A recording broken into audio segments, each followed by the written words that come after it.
Ladies and gentlemen, when we look back at the recent picture of North American cross-border trade, it's hard to ignore one glaring truth. Things have gone far beyond the usual disputes. Steel, lumber, automobiles, the industries once at the heart of the tariff wars between the US and Canada, now seem to fade into the background as a new factor emerges, one that is both essential and existential: water. This is no longer about a few percentage points in tariffs or billions in trade. It's a question of national survival and of sovereignty that cannot be bargained away. Let's dive into the details together in today's video. Don't forget to hit subscribe so we can continue down this path together, and so you won't miss the powerful insights that lie ahead.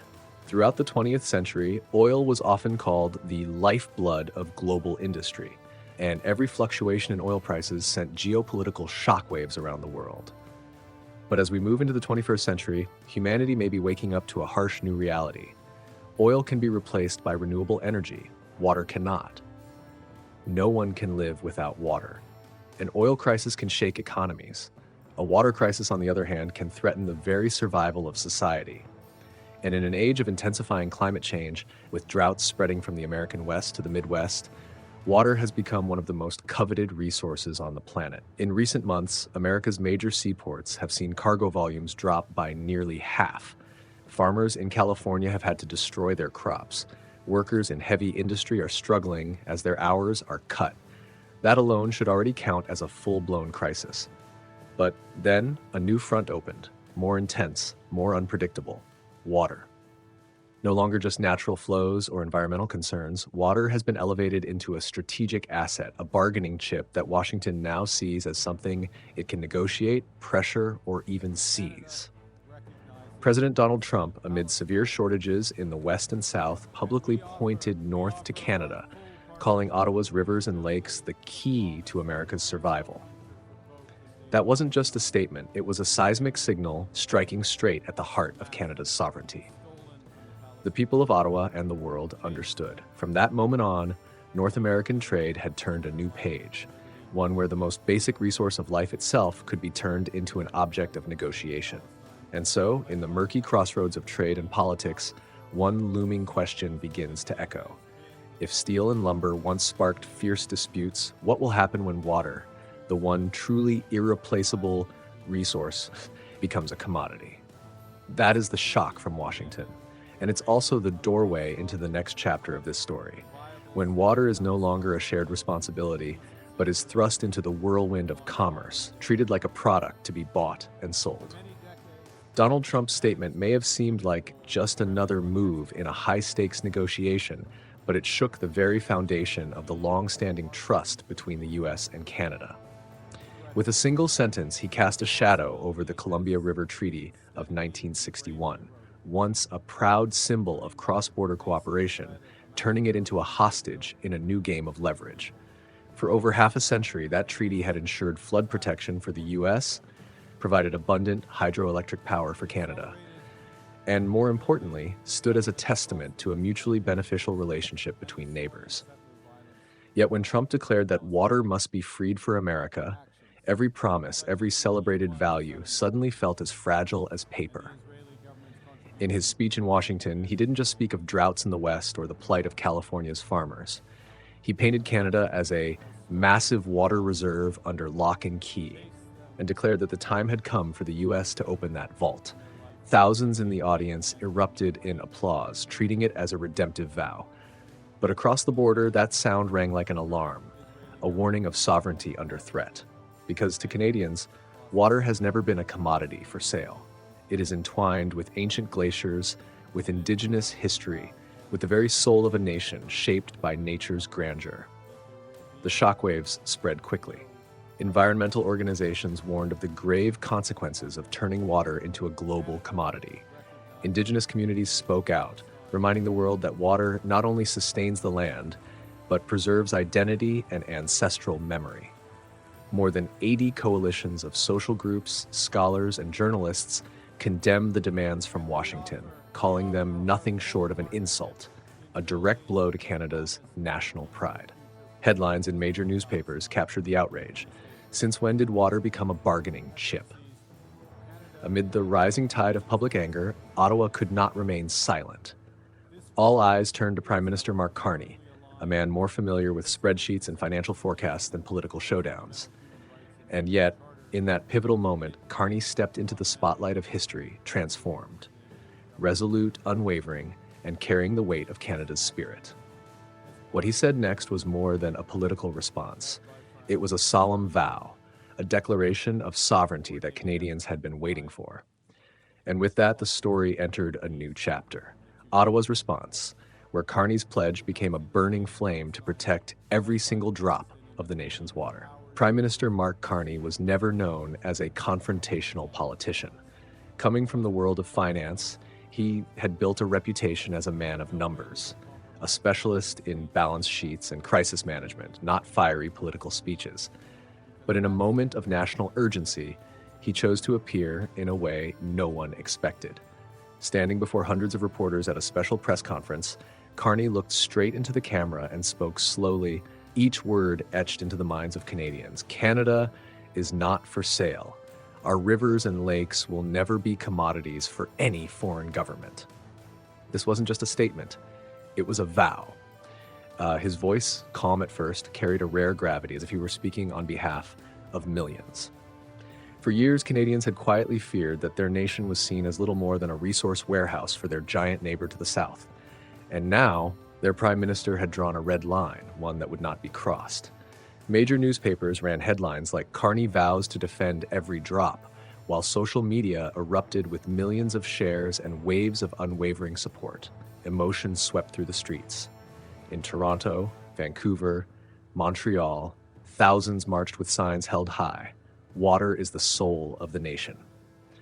Indigenous communities whose lives have been intertwined with the rivers and lakes for generations were moved to tears. For the first time, they felt their voices stood on equal ground with those in power. Even many scholars who had long remained neutral had to admit, in that moment, Carney stepped out from the shadow of technocracy and became a true political symbol. But in Washington, the reaction was starkly different. Ottawa's firm stance landed like a slap across the face of the vision President Trump had just ignited in the American public. Anger spread quickly inside the White House as they realized the hope they had offered to desperate farmers in California, Nevada, and Arizona had just been extinguished. What began as a promise had now become disappointment, frustration, even a sense of betrayal. And so, while Carney declared water to be the sole symbol of Canada across the border, millions of American farmers and businesses were left facing a brutal reality. Not a single drop of water would flow from the north. A new chapter begins, one of withering fields, parched factories, and a U.S. society drowning in disappointment. This is where the next part of the story unfolds. America's thirst, where soaring hope has suddenly turned to bitter betrayal. While Ottawa drew an unbreakable line in the sand, on the other side of the border, millions of Americans were forced to confront a bitter reality. In California, long hailed as America's fruit and vegetable basket, vast almond fields stood bare, stripped down to lifeless roots. Once bountiful vineyards now withered under a scorching sun. The irrigation canals that had once pumped life into the state's massive agriculture industry were now nothing more than dry, cracked earth. Farmers looked to the sky, praying for rain, but deep down they knew that hope was futile.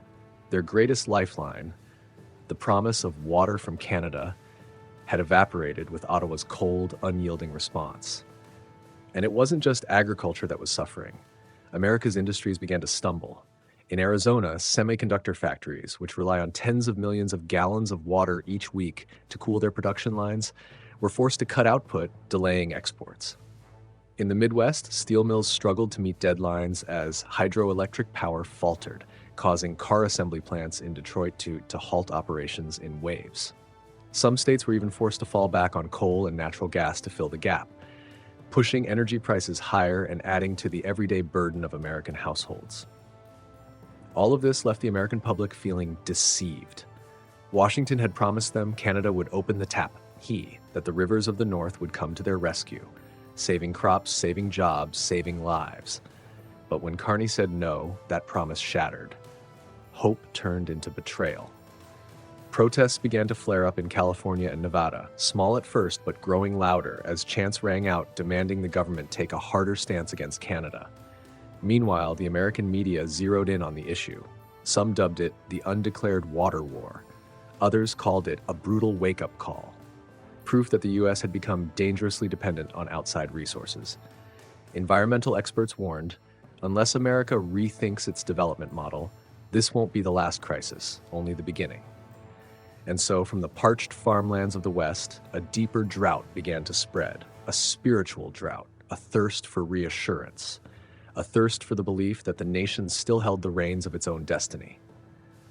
But in a twist of fate, as Americans wrestled with disappointment, it was Canada, once viewed as the quiet neighbor, that was stepping into a new era.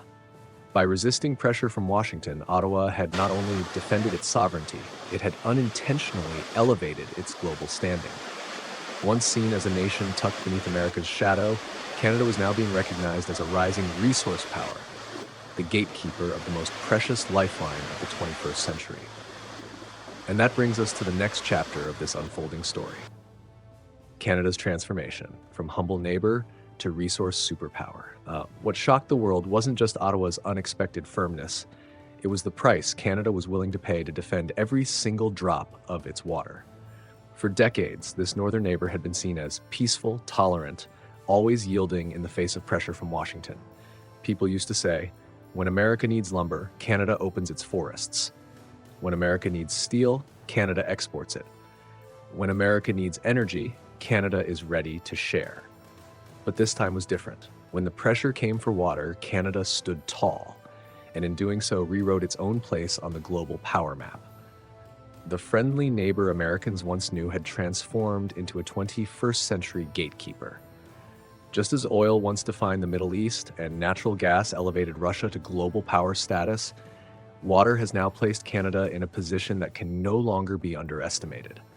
The crystal-clear lakes of British Columbia, the mighty rivers flowing through the Rockies, the deep aquifers beneath Manitoba, all have become symbols of a new kind of strategic power. And for the first time, the world realized that Canada's soft power didn't just lie in its democratic values or peaceful diplomacy. It was embedded in the very nature it safeguarded. Not only did domestic opinion shift, but the international community began to look at Ottawa through a new lens. From Brussels to Tokyo, Beijing to New Delhi, governments began to whisper the same question. Is Canada open to water cooperation? Quiet signals were sent through diplomatic channels, multinational corporations explored investment opportunities, and global organizations started to view Canada as the center of a new strategic game. Suddenly, Ottawa wasn't just a name in the headlines. It was on every table in every strategic meeting around the world. But with that came a paradox. The more valuable the resource Canada held, the more entangled it became in the web of geopolitical complexity. The decision to reject America's request didn't just earn respect. It planted a seed of doubt across other nations. If even the US, Canada's closest ally, was denied, then who else could ever expect a concession? What seemed like a single, sovereign decision had inadvertently placed Ottawa at the heart of much larger debates about the future of international treaties, about trust between nations, and about the long-term sustainability of global commitments. And so the world was forced to take a hard look at the Columbia River Treaty, once held up as a model of international cooperation, now revealing a chilling truth. Even the strongest agreements can become hostages to short-term interests. From a symbol of unity, it had suddenly become a warning to all of humanity. The Columbia River Treaty of 1961 was once hailed as a shining example of cross-border cooperation, proof that two nations, unequal in size and power, could still come together to build mutual benefit. For over half a century, it protected America's western states from devastating floods while providing Canada with massive revenues from hydroelectric power.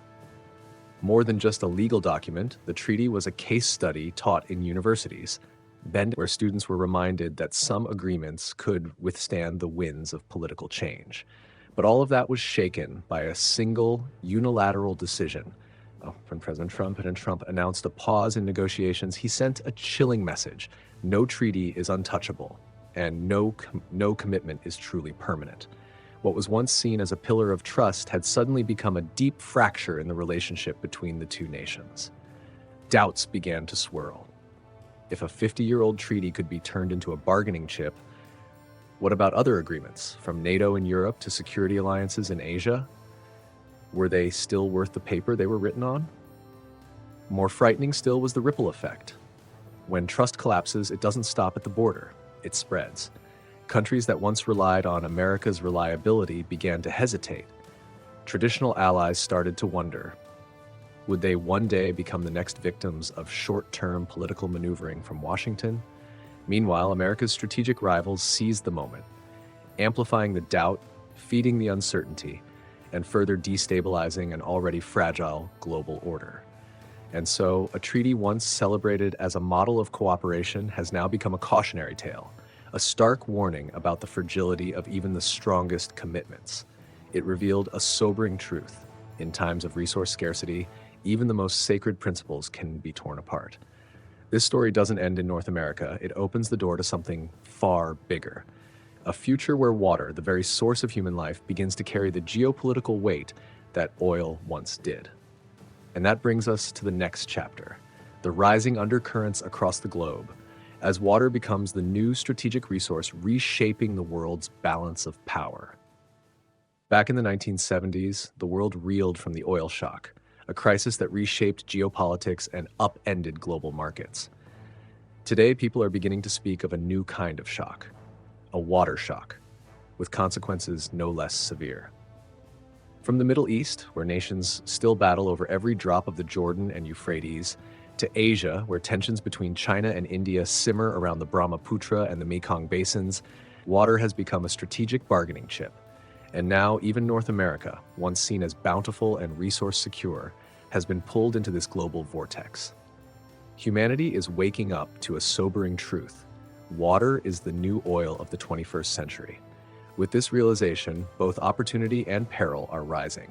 For China, it's an unexpected gift. Beijing moved quickly, offering to invest in Canada's water infrastructure and resource management in exchange for long-term access. In Europe, back-to-back scorching summers and widespread drought have led governments to eye Ottawa as a future lifeline. Even India and Japan have started floating proposals for new bilateral agreements, treating water as a core element of their national security strategies. In the blink of an eye, Canada found itself at the center of geopolitical chessboards it never imagined being part of. But with power comes burden. As the new gatekeeper of the world's most vital resource, Canada must now confront pressures it has never faced before. A nation long seen as peaceful and reserved must learn to balance ambition with responsibility, to walk the line between extending influence and being drawn into global conflicts. The world may admire Canada, but that admiration comes with strings, from subtle negotiations to overt pressure, all vying for a slice of the global water pie. And while Canada's influence rises, the United States finds itself on the defensive. Once the world's energy titan, confidently steering the flow of oil and global trade, America now faces a humbling truth. Even a resource as essential as water, just beyond its northern border, is no longer within easy reach. The question is no longer just, what will the US do next? But where is this relationship between two neighbors headed? And that leads us into the next chapter. What future awaits the United States and Canada in an era where water has become the new strategic weapon? The biggest question now is, will the United States back down, or will the water crisis deepen the rift in US-Canada relations? For Washington, the options are limited. On one hand, it could accelerate investment in desalination and water recycling technologies. Modern solutions, yes, but extremely costly and years away from delivering large-scale impact. On the other hand, it may be forced to fundamentally rethink its entire agricultural and industrial model, a model long built on the assumption that water is an endless resource. That would mean a painful transformation, from vast irrigated farmlands to entire industries that consume millions of gallons of water each day. Everything would have to change. Meanwhile, Canada knows that with great power comes great responsibility. Holding the largest freshwater reserve on the planet gives Ottawa a strategic edge, but also places it under the world's microscope. On one side, Canada is praised as a symbol of sovereignty and steadfastness. On the other, it now faces the risk of being dragged into larger geopolitical calculations, from trade deals to power plays involving security, energy, and the environment. Every decision about water is no longer just a domestic issue. It now has the potential to shape regions, even the global landscape. That's why the future of US-Canada relations isn't just about two neighboring countries. It's a test for the entire international community. Can we govern a life-sustaining resource through cooperation, or are we destined to spiral into endless bargaining and conflict? The answer remains uncertain. But one thing is clear. From this moment on, water is no longer a given. It is a strategic asset, one that will define the fate of nations. And in that context, the story of the United States and Canada is no longer a bilateral dispute. It has become a mirror reflecting back on all of humanity, challenging us to consider how we choose to manage the very essence of life itself. Looking back at the bigger picture, one message comes through loud and clear. The 21st century has begun with crises unlike any we've seen before. If oil was the strategic weapon that shook the world in the 20th century, then water has now taken its place, stepping onto the world stage as the most precious asset, shaping political and economic calculations across the globe. The US-Canada story is not just a bilateral conflict. It's a mirror reflecting the fragility of international trust, a wake-up call that even the oldest treaties and the strongest alliances can be tested when short-term interests and the thirst for survival override reason. Canada has chosen the harder, prouder path to protect every drop of water as if defending the very soul of its nation. The United States, in turn, has been forced to confront its own limits, a truth it has rarely had to acknowledge. Not every resource lies within reach, and not every nation can be swayed by power alone. And for the rest of the world, this is a stark reminder. Natural resources are not just commodities. They are bound to identity, sovereignty, and survival. The rivers and lakes we once saw as ordinary have now become the focal point of global undercurrents. How nations choose to manage water today will determine the future of the world tomorrow.